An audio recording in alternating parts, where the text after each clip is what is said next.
Okay, here we got a few questions. My God, it's so cold outside. It's all fuzzy. There we go. How you doing? I'm doing very well, thank you. Oh, yeah, doing good. Let me try. It's so cold. Okay, it's all right. Maybe this interview will get fuzzy too. Who knows?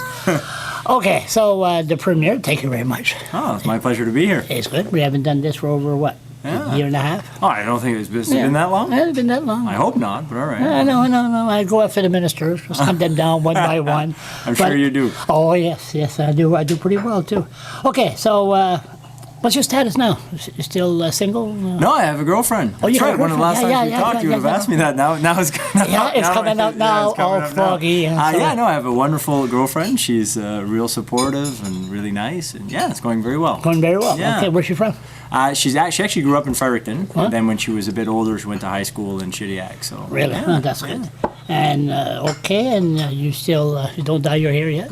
No, I don't, not yet. And your precious good stuff. Oh, see, look, it's all foggy, but that's good. Like it's too cold out, I suppose. I know it's very cold. So you don't. Nerves are good. Yeah. Medicare, so yes, medical, everything's fine. I feel okay, good, your health's fine. You're very kind to ask. Oh yeah, no. I ask you when you were elected 2 months after you won. Same questions. Okay, school. Let's talk about school for 1 second.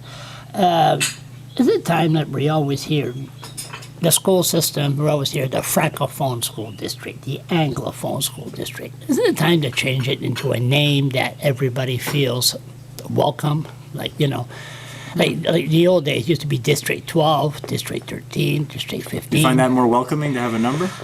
No, but a name. Look at this. It's all foggy. It's so cold outside. No, but I mean a name that everybody feels. Thank you so much. Welcome. Like. Thank you. Like the Champlain School or the I don't know. I've never really thought about the names. I mean, I think it's important for us to understand that we do have to have these two distinct systems. It's good for of course the province in terms of us delivering the best services possible and making sure that we respect the bilingual status. In terms of the names, I've never really thought of it. Yeah. I'm not sure it's a big burning issue, to be honest. No, I'm just thinking about if is there a way to tell the little natives, like they write to school, oh, you lost the war, welcome to the Anglophone school district, Francophone. Like it sort of be a place of teaching, not language. Well, I think that everybody sees themselves as New Brunswickers to start off with. So hopefully the name has never done that, and I've never really heard anybody have any issues with that. So, okay. Yeah. Okay, we'll see. Yeah. But maybe you'll take it into consideration. Next election, 2 years from now, bilingualism. You think that's going to be the issue? Look, I think that the main issue for New Brunswickers is the economy. I think it always has been, at least since I've been in politics, and I really think it will be going into 2018. We've had a really tough 8 years from 2007 to 2014. And I think that we are finally starting to get some momentum in the province. In 2015, the economy grew at its fastest rate since 2004, and it was actually the third best economic growth rate in Canada. Mm-hmm. So we've got some momentum going, but because there had been 8 years of really stagnant growth in the province, I still think that's going to be the main priority and focus of New Brunswickers for many years to come. But bilingualism, people are talking that Catherine d'Entremont is really causing a lot of problems between the two cultures. I never seen that in my life. And then you have Blaine Higgs. He's the new leader and ran for the core party, and his stand on bilingualism, a fairer bilingualism policy.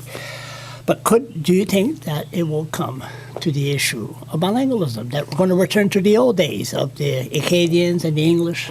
I really don't. I think that it'll be discussed over the next few years and for many years to come. I think that our diversity is a strength, but we always have to have conversations on how we do it and how we make sure that we're pragmatic and practical about it.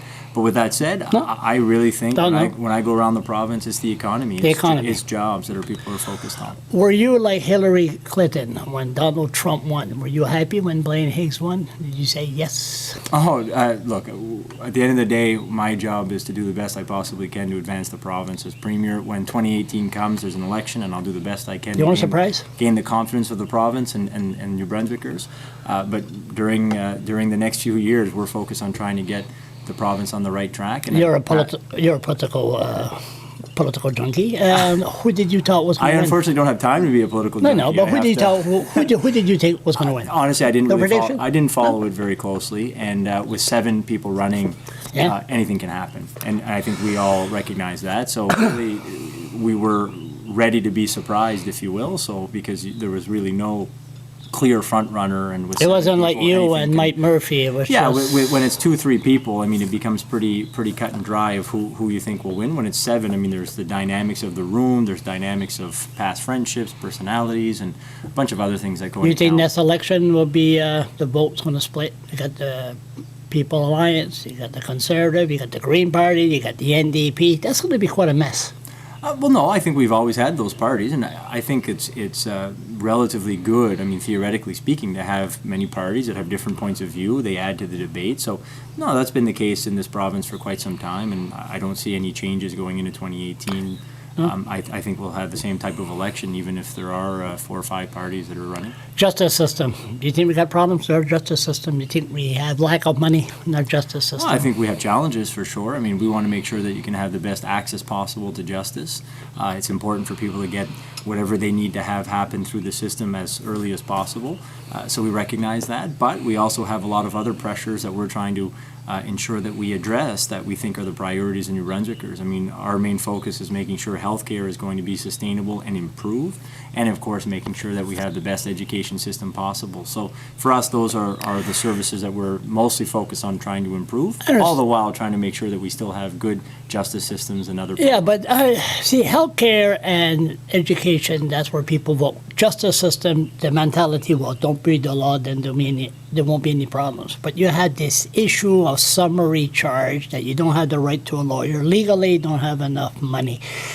And it's an issue that it's emotional for the human aspect, that the poor people, people with mental illness, they caught in a bind.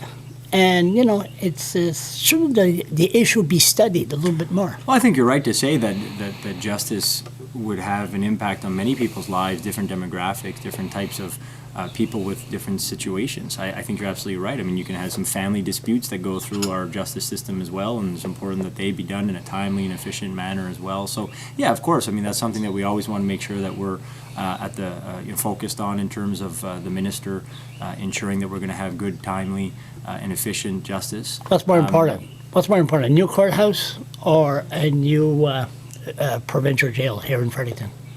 Well, for us, we take every decision based on the situation and the environment it's in. So to sort of say a blank statement whether one's more important than the other, but I think what's important is for us to deliver the best justice system possible, but efficient as well. Because every dollar we can save in justice, we can go to some of the social determinants of reducing poverty, helping people that are struggling with mental health challenges, helping people living with a disability, helping ensure that we have better wait times when it comes to our healthcare system. So all Like your those justice things. system. I'm sorry. It's just we're running short I feel like on I feel like you have a beef with the justice system. No. Charles. But I mean, If you have some suggestions, let me know. No, Ernest Rapo said that he wanted a new courthouse. We need a new courthouse. And next thing you know, there's no need of a provincial jail. And we had people spending their weekends or away from Fredericton.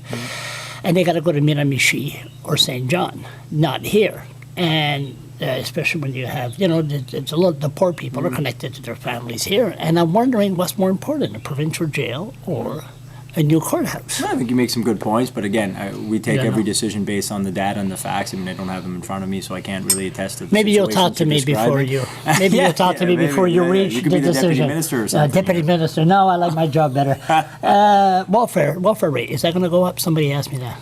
Well, we're doing everything we can to help people get out of poverty, and one of the things that we've done is we've raised minimum wage. We're making strategic investments in helping those that are in poverty be able to access the workforce. So we're trying to look at all of the things that would be able to help, including the most lucrative HST rebate in Atlantic Canada for those who would be struggling in the province. So we're doing everything we can to try to lift people out of poverty, and in fact, Charles, there'll be more things coming in early 2017 that we think will help all of us address this very important issue to get people out of poverty. My last point, part one, is the spraying. You concerned about the spraying?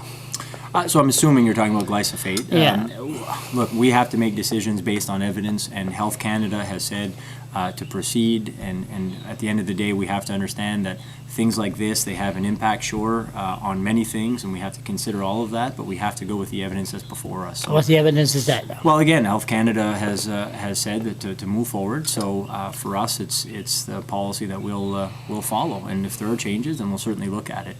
So for us, it's important to make sure that we have the right balance between protecting the environment, between making sure we're developing our natural resources in a responsible way, making sure we're growing the economy, all the while ensuring that everybody's as healthy as possible. So we do the best we possibly can to balance all those things, and how we make our decisions is we look at the evidence before us. So that's what we do with regarding spraying as well. Your MLA, Bertrand Leblanc, said he was concerned.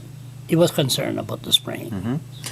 I don't know what he said exactly, but I'm sure. He had a cousin that died about 20 years ago. He could be connected to the spraying, not sure. Right. But the people in his area are really. I was in Rogersville, just seeing. I was in the woods, and you couldn't see no tracks, no animal tracks, no nothing. It was in the winter, nothing. It was all dead. And a lot of people are concerned about. They signed 28,000 name petition. So I was about to say, I can't speak to what the MLA from Kent North would have said, Bertrand Leblanc, but what I can say is I'm sure he was concerned if there are all these people that have questions. I mean, rightfully so. As an MLA, he's supposed to make sure that he raises concerns of people in his riding and in his community. So that's not an issue for us. But I mean, the points you're making, fair points. If you're saying that you feel that there's less animals in those areas, then it's a fair point. But it's sort of anecdotal at this point, right? We need data and we need studies to show us what we should be doing and not be doing on certain in certain things, and that's how we can make our decisions in an informed way, making sure we balance the environment, the economy, natural resource development, health, and all these important things to New Brunswickers. Okay, part one.